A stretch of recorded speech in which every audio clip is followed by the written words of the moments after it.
Welcome to another episode of Content Labs. I'm Scott, marketing guru here at Agency Zoom, alongside our VP of Revenue, Kat. Hello, hello. And joining us today is Heath Patterson of Alpha and Omega Insurance. How's it going, Heath? Outstanding. How are you guys? Great. So I want to thank you for being here. Today, we're going to be going over automation for a restaurant-focused cold lead campaign. So can you start off telling us a little bit about your agency and your goals with this campaign? Yeah, I mean we do a lot with restaurants in Georgia and some other states, and we do really well with them. So we want to see if we can help even more. So we are a pretty fast growing agency. We're about 10 years old. We have 6 people on board and hope to have more and more. So this would be one of the things that we go through.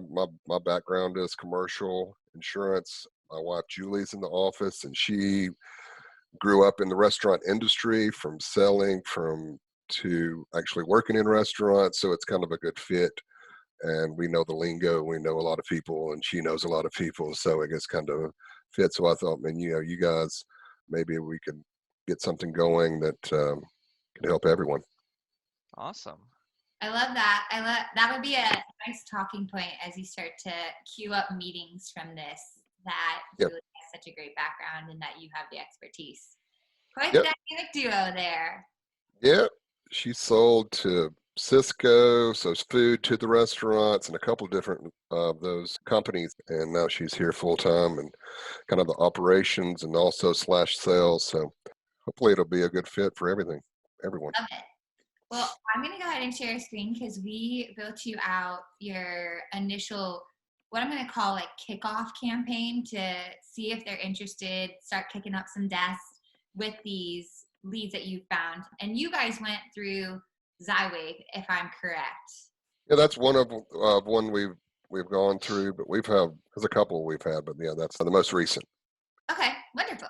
So when I think about that, I think about normally a really high quality lead. You guys get a lot of information on them, but it is normally cold. It's not a purchase lead. You're not exactly certain if they're shopping. Right. So I want to bring your expertise, and then in a normal sales world, we talk about FUD, fear, uncertainty, and doubt. I wanted to bring that to mind to get them interacting with you, because we don't know, it may be close to their X date. They maybe have had a claim. They may be really struggling with COVID-19, and all different things of that nature. So those things considered, I went ahead and started in our space on a email, but this is a content heavy email. This is more like a marketing email, and Scott's going to be able to speak to this as well. When we think of this email, sales emails, we like to keep really tiny, condensed, pretty straightforward, like a salesperson actually took the time to write them. If it doesn't look like you wrote them, people just don't respond. Marketing emails present your expertise. So Scott, do you want to talk a little bit about how we went about the initial components of building this email for the whole team and Heath? Absolutely. I think there's a couple factors here that are really important to what make this email what it is. The first is what Kat was just talking about, of building expertise, building credibility. If you're coming in and just adding value to someone's life, saying, hey, look, this is what you need to know about insurance. This is what you need to be thinking of from your day-to-day, work life. B2B, if I'm a business, especially a small business in the era of COVID, especially a restaurant who's having to find these workarounds, I'm really thinking about every penny I spend. I don't want to, jump into something without thinking about it first. So rather than coming into a cold lead with a sales mentality of how are we going to sell them by day 4, this is, hey, here's just some value. Here's just some stuff to think about, put it on the table, and just try to get you in that mindset of just think about insurance. And by you being the party that presents that, you've built that credibility, increasing the chances, tenfold that when they do go to buy, they go to the person that told them about it in the first place. Yeah. That's cool. Yeah.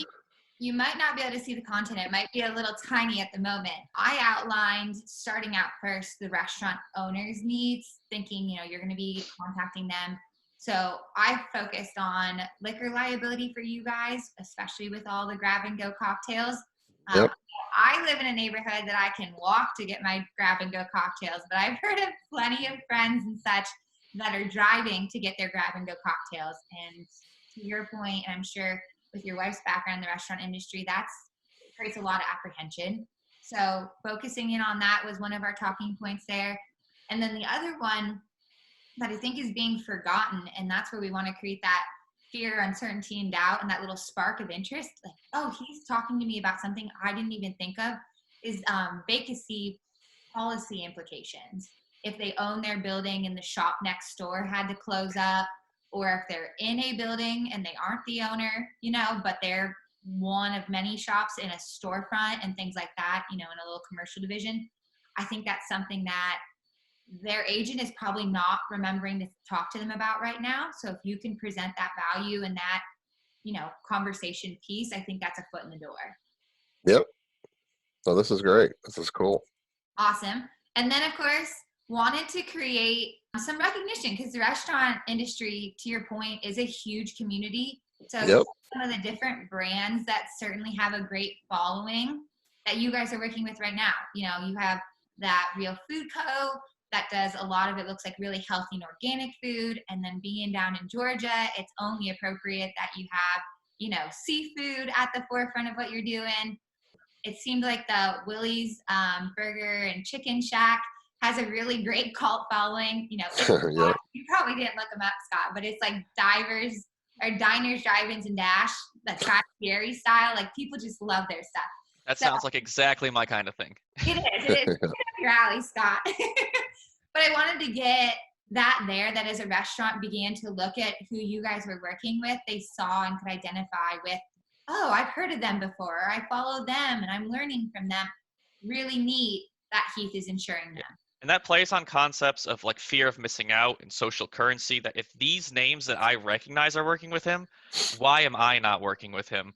If they trust him, then there's some legitimacy there. So not only is it a visual element, which is the other aspect of this email that's really big, which is it's more than just text, it's images that catch your eye, it's images that draw you in. So not only does it add another visual element to the email, but it adds that fear of missing out and that social currency of, should we be doing what those guys are doing? Because they're big names. Yep. No, that's cool. Really awesome. Then one of the things, so we're already kind of poking at other insurance agencies, and we're talking about the fact that they're gonna, every time we sell a new customer, somebody loses a customer. It's the harsh reality of the game we're in, unless you're really specializing in startups. So in this space, I also wanted to talk about and begin to build a relationship with them, that you're a long-term commitment. It's not Yep. a one and done type thing. So identifying too what kind of conversations they should be having with their employees. And again, leaning in on your expertise, that if they don't know how to have this conversation with an employee around now delivery driving, maybe my little Italian restaurant never did delivery until COVID, and now I'm, sending out spaghetti and Alfredo every 20 minutes. If that's Yep. the case, I might not be comfortable, even with the concept of pizza delivery and what's it mean to have non-auto insurance and such, non-owned, I should say. Yep. So that's in there. And how do you talk to your employees about it? And workers' comp. I think we keep hearing constantly, especially with COVID, that these frontline workers have some additional exposure compared to the rest of us who are still at home or in an office. Yep. To be able to say, if you want your employees to qualify for this, and this is a conversation you need to have with them, you need them to know that going on vacation and traveling is going to probably put them in a place that they're exempt from getting to use their workers' comp. It's not going to be identifiable that it really came from the workplace. So Yep. putting all that in there. And then I did a fun little play on your guys' logo to put your face in there, because that's the next question. Now that they feel the fear, uncertainty, and doubt, to Scott's point, the fear of missing out, they're beginning to see where you're the subject matter expert. I wanted to get you there, and then some recognizable brands too. Ace, Hartford, Main Street America, I think all do a really nice job in Georgia. Progressive, you guys have access to through the aggregator, the cluster that you guys are with, and they seem to do a very nice job with restaurant insurance, and they're a household brand. So this is where, you go from an insurance agency, you know, and a company and someone who's just talking at them to a real life person, you know, that enjoys spending time with them, is native to Georgia, and still has this huge threshold of previous knowledge, you know, continued commitment, you name it. Oh, that's great. So this is Really Yeah. cool. stop. My logo is myself. That's pretty cool. Yeah, your logo is now yourself, and your little red dots have turned into pictures of all the food from your restaurants. Yeah, that's awesome. Thought it was kind of fun. So that's our kickoff to it. You know, this is how when you do continue then to follow up from a salesman's standpoint, that person says, oh, yeah, I have heard your name. I have begun to look at these types of things.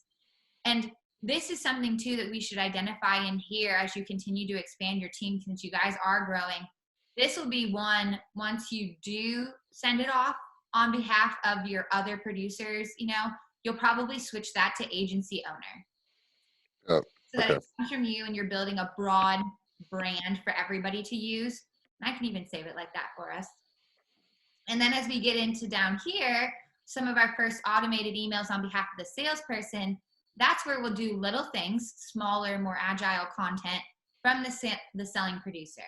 So setting a meeting with Scott, you've talked about this before, and I absolutely love it.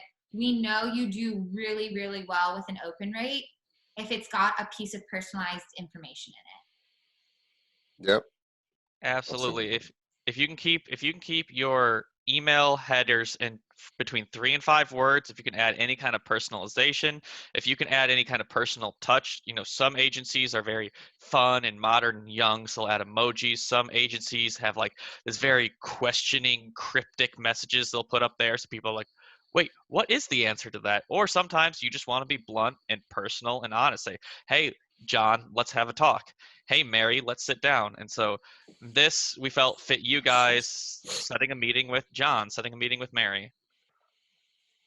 Yep. And then we did do about a paragraph in here. So you can see this is our subject line. We're getting into it. We mentioned that we'd sent over an outline because this is going to come from your domain, you know, all of your stuff. It'll have your email address on it.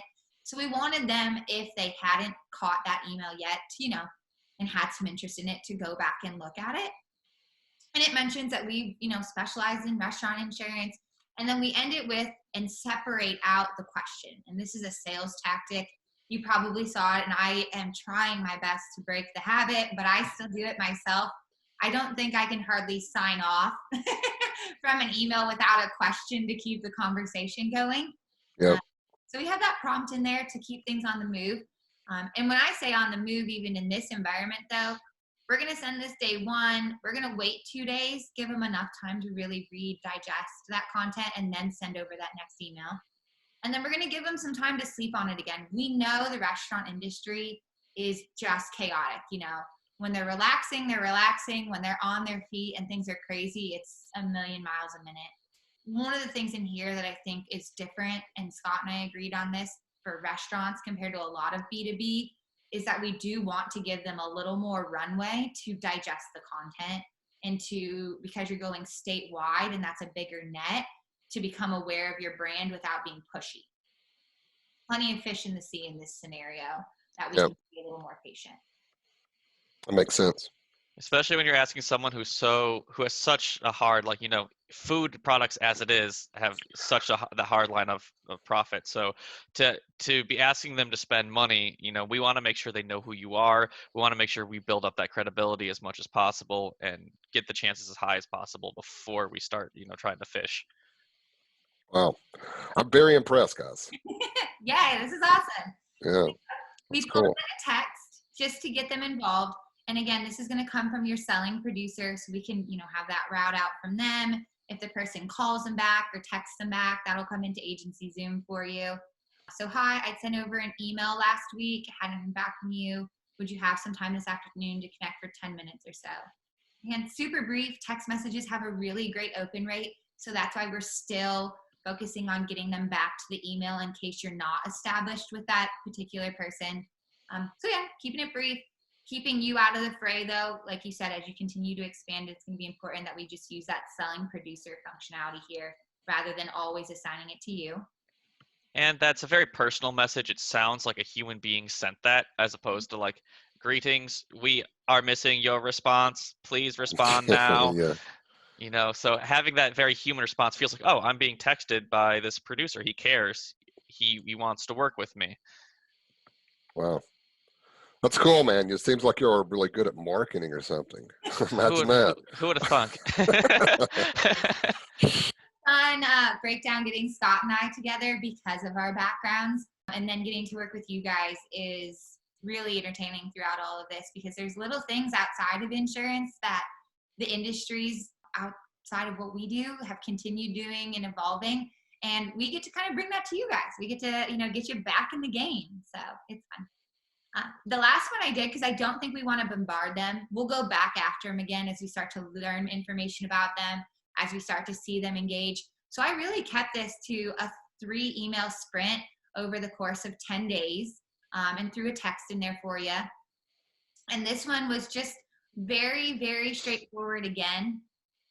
If you have 5 minutes, in 10 minutes we can review changes, liquor liability, non-owned. Again, just thoughts that they can have. When are you free to chat? Thank you. Your guys' email signature. So it looks again like something I would put together really quick and sincerely take the time to type and send off. If they don't answer, again, you guys never lifted a finger on any of this. No big deal. And I like the language here specifically. If you want to jump back into that real quick, I like how it's salesy language to an extent, but it's also, hey, we just want to talk about these aspects of your policy that are affected by COVID. Every restaurant has been affected by COVID, I think. I don't think there's a restaurant out there that hasn't been hit in some way by it, even if it's still allowed to be open. So I think that just saying, hey, let's just take 10 minutes to chat about how it's affected your policies. Maybe if they're with someone else at the time, even if they already have a policy, you being the person that came in and sat down and said, is your policy working on that, instead of their agent, is a really good way for them to go, why am I with this guy and not with him? Yep. Yeah, this is our last little Hail Mary here. And then I put this in here, and you guys are set up to use it.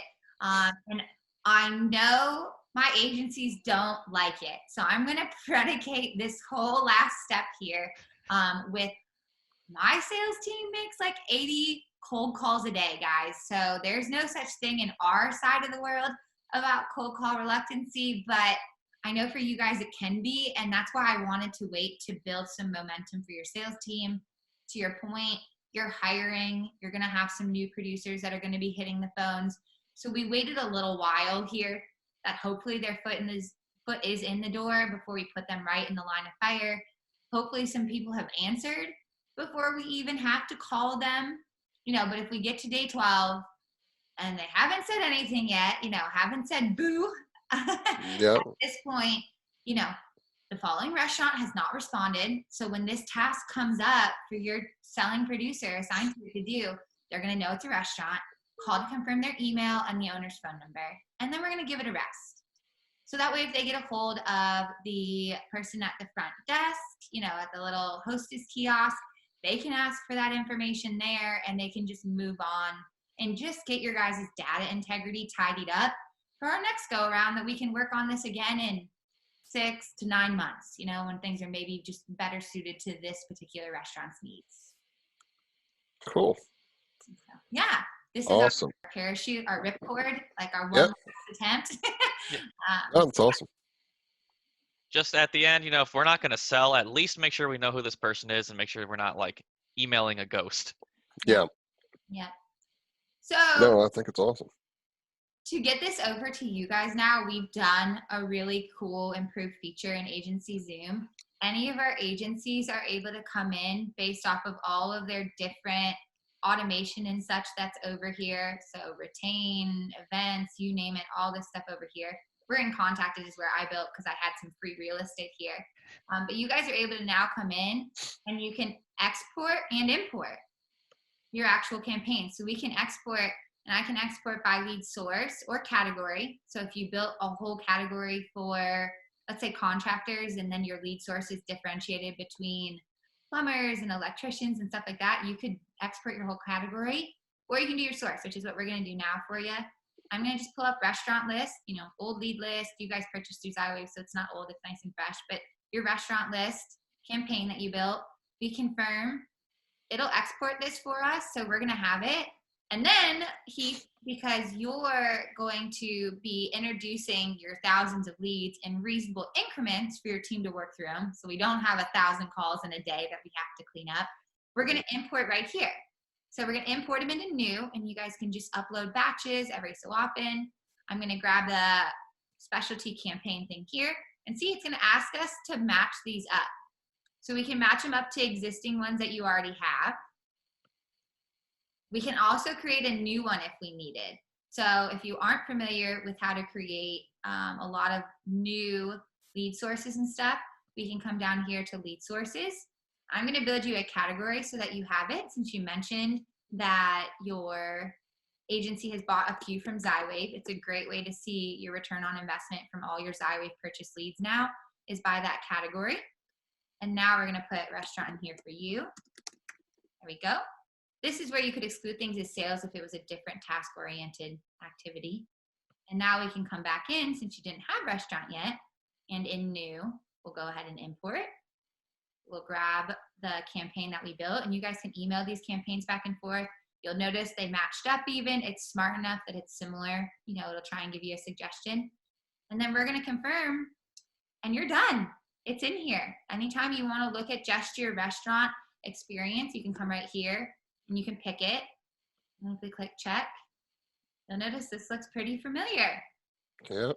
One thing I love about this is that, you know, if you've got friends, and the insurance agency is so tightly knit in a lot of places, it's very much a community. So I know, like, you have Dave Ramsey leads. So we worked with Miles Merwin in the past, who did a whole content labs and whole automation sequence about that. You could, you know, call him up, say, hey, could you export that Dave Ramsey lead source automation you had? Or if you've got a friend up in North Dakota who's like, man, I'm trying to work with restaurants, like, you know what, I got just the thing for you. Plug this into your agency Zoom and see how it works out. It really, for us, this is a big way to just bring this community together and help you guys help each other, and that's so important for such a community driven field like insurance. Yeah. No, it is. It's also competitive, but it's cool that it's but really it's really, if you really look at kind of the trend, it's more of what can we do to help each other now, and then maybe what it was in the past, I think. So it's cool. Yeah, but I agree. That's awesome. Yeah. You can always decide who you want to share with. So I recommend sharing with people in Wyoming. I don't know how it happened. We have over 4,000 agencies on the platform, and we don't have a single agency in Wyoming. Really? Whoever comes across in Wyoming first can I'll just cold call people and say, look, what are you guys doing? Excuse me, Cheyenne, Wyoming agency. What are you doing? Yeah, exactly. It is true that there are only 17 or 18 people there, so maybe that's it. But yeah, so thank you so much for joining us today, Heath. If there's anything that you want more help on involved in this, any little alterations that you want made, if you want me to move like the hamburger or the crab or anything like that, I can. Yeah, that's all. You name it. We're really glad to have you. Thanks for sharing your whole experience. I guess, is there anything else you'd want to share with other teams? Because you stepped up to the plate. We asked you guys if you want to do something and if they submit, and you're one of the few agencies so far that has said, yeah, I need to try this. Any words of advice to somebody that's like on the cusp of saying, yes, I want to do content labs, or no, I don't want to look silly on camera? Well, I mean, honestly, I kind of my mentality, I think, even in life is, in 100 years, will it matter? I mean, unless you do something extraordinarily stupid or extraordinarily great, in 100 years, it's not going to matter. So that's kind of the way that I think, even when we cold call or whatever we do. And so maybe I can help people that way. But ultimately, if you really think about it, it doesn't matter. So, but I think this is really awesome, man. This is very well done, and I appreciate it. Thank you very much. I couldn't be happier. And we'll see what happens. We'll let you know. And thank you again for volunteering, and thank you everyone watching for sticking with us this long. I hope you guys got something out of it. Heath, I hope you got something out of it, and I hope to see you all next time. If you want to check out more of what we've done here today, there are downloads down below that you can check out and try it for yourself. Thank you all.